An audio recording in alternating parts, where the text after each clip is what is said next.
Coming up on Arirang News, data shows South Korea's economy faces growing downside risks from COVID-19. Major declines in jobs, consumption, and exports, a major concern being how the downturn plays out globally.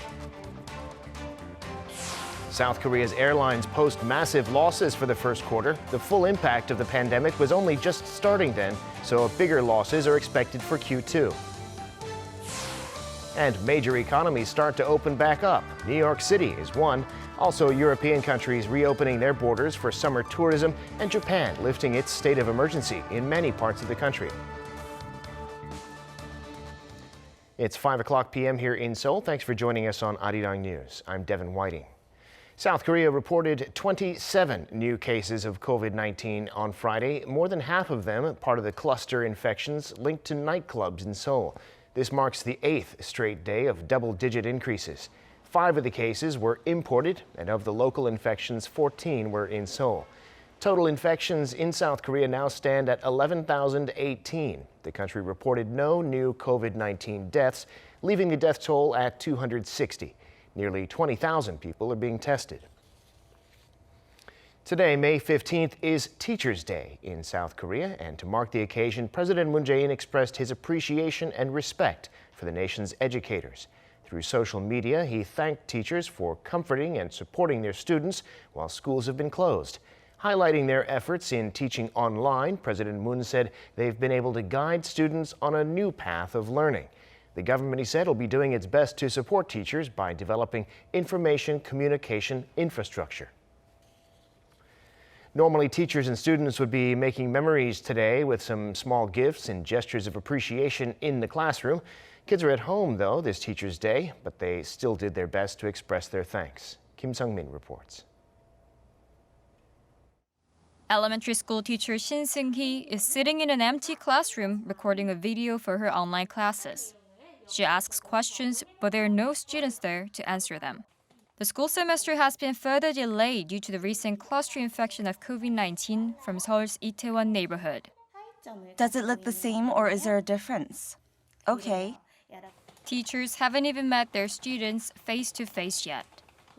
Although I haven't had the chance to get to know you guys, I hope you can resume your normal daily routines. The students' absence is more noticeable than ever as South Korea celebrates Teachers' Day on May 15th. A small computer screen is not enough to get close to students. It used to be a huge pleasure to receive letters and drawings from my students, so I feel so sad. A teacher about to start her first year teaching cannot wait to meet her first students. I try my best to do what I can at the moment so I can be more helpful for my students later on. However, even the COVID-19 outbreak couldn't stop students from showing their appreciation to their teachers. During live-streamed online classes, students prepared special events. They made love heart gestures over the screen, and each student wrote down one letter on the paper to spell out the message, "I love you, teacher. Thank you for taking care of us."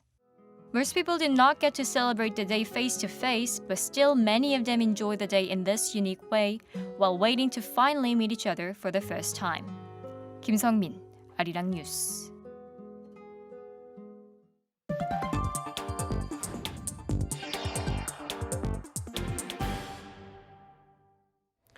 South Korea's finance ministry says COVID-19 poses growing downside risks to the local economy. The ministry's monthly Green Book, released on Friday, says weaker consumption has taken a toll on jobs and exports continue to fall. The number of people employed last month fell by some 480,000, the most in over 20 years.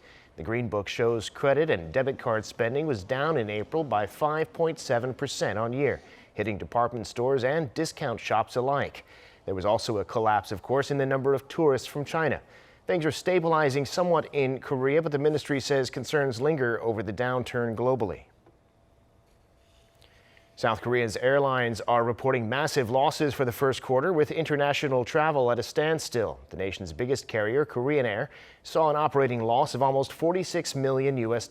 Its sales came to some $1.91 billion, down almost 23% compared to the same period last year.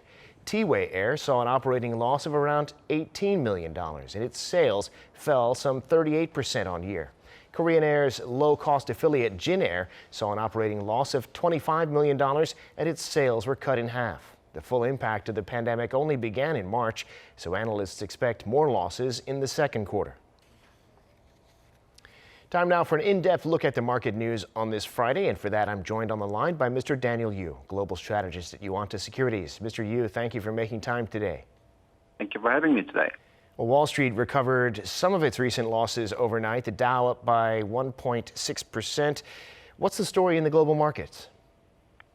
Yes, if you look at the equity market U.S., it started with quite of a down day. As the data showed, the number of initial jobless claims were coming in at 2.98 million in the last week, above the forecast of 2.5 million. So continuous concern about the prolonged recession worries was the reason for the negative start. However, though, the price recovered quite nicely, and it closed at, as you said, Dow was up 1.6%, S&P was up 1.15%, and Nasdaq was up 0.9%. The reason for that is because the Fed Chairman Powell pledged more monetary stimulus, and it has talked about the possible additional fiscal budget or fiscal policy that is expected. The President Trump have said that he is willing to do an open negotiation about the additional possible stimulus bills, but he's saying that it is not the one from the Democrats. But in any case, the market is expecting additional boosting measures to come from Fed as well as the government. All that has put some positive sentiment into the market.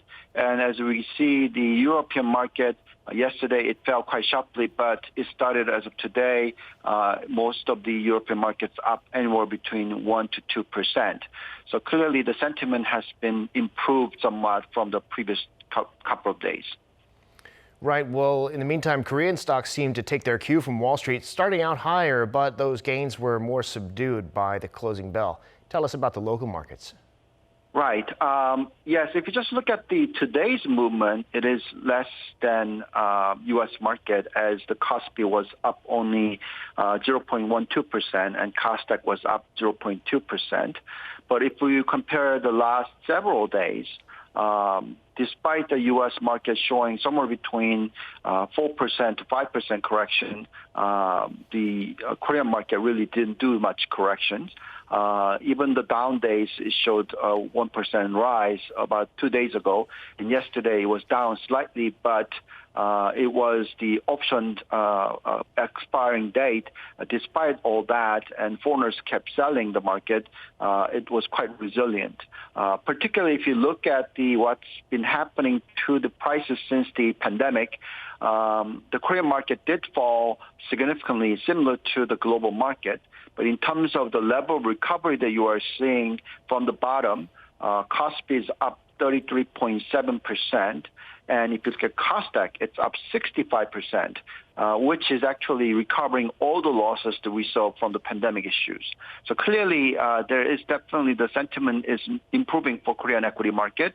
The reason for that is because the retail investors are keep buying of the Korean equity despite the foreign investors selling. Also, possibility of the upgrade in relate to the overall Korea's perception that overseas markets are seeing.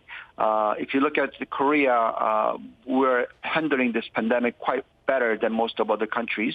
And in terms of domestic consumption drop, is relatively less than most of other countries. And the economic growth rate itself is going down, but nevertheless, it's much better than the global average.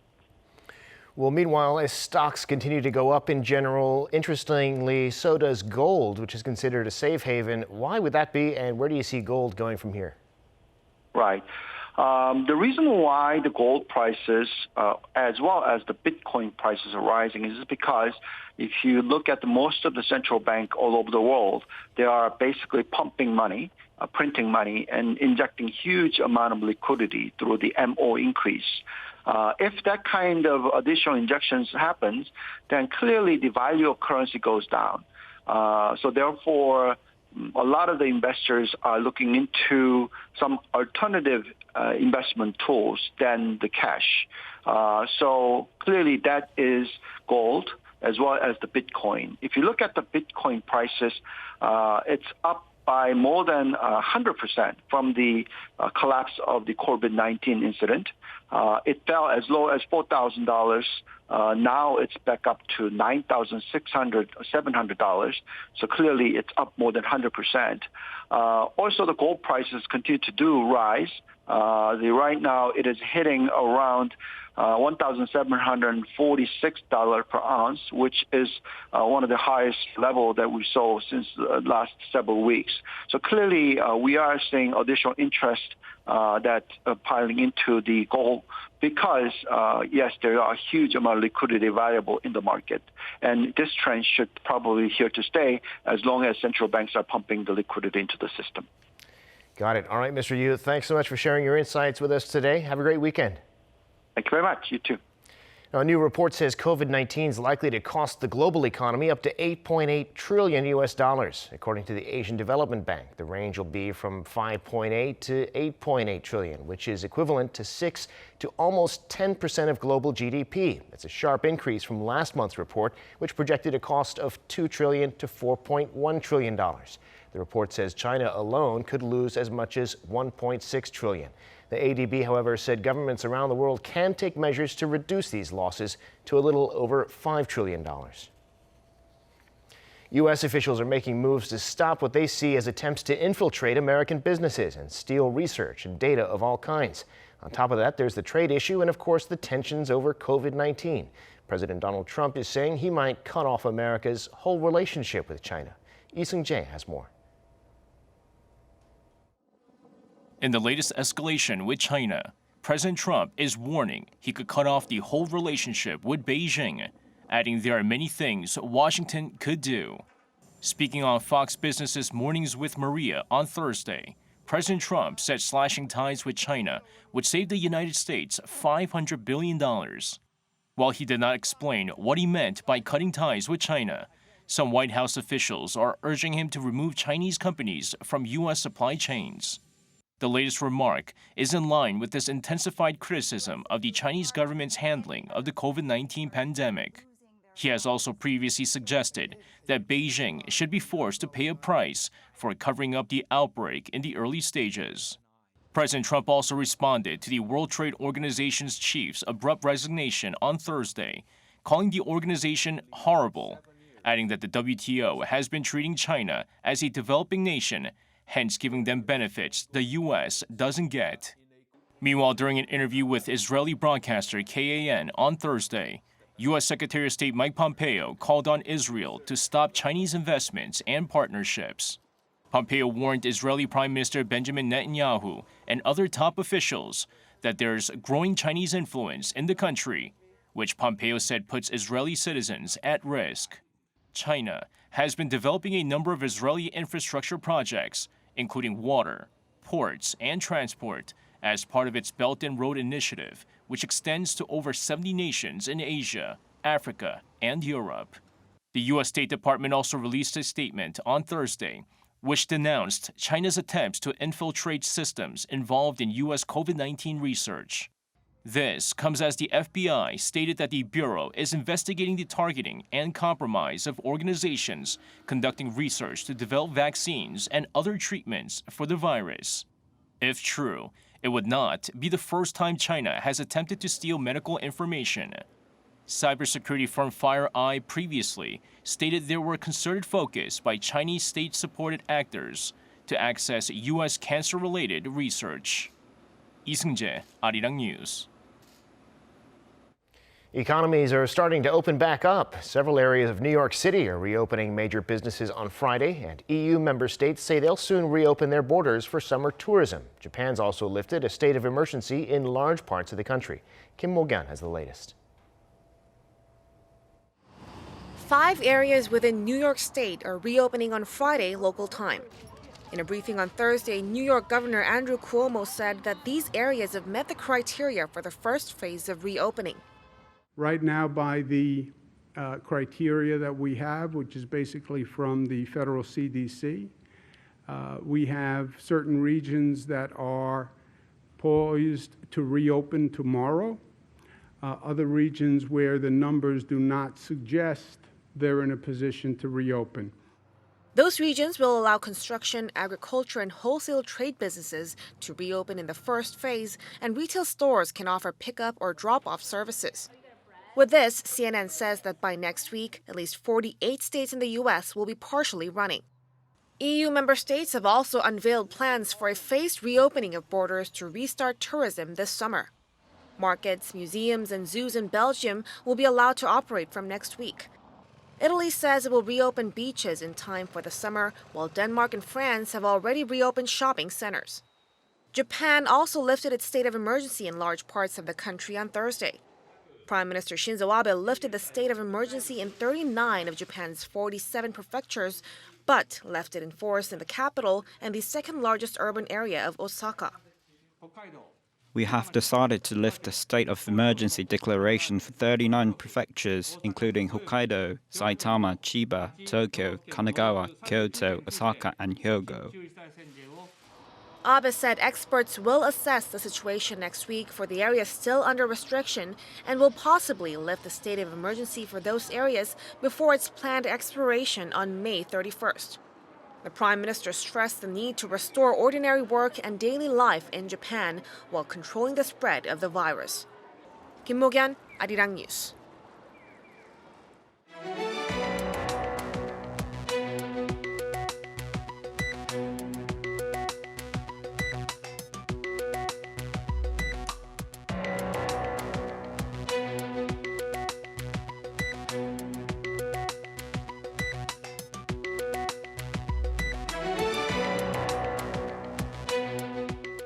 And that does it for this newscast. Thank you for watching.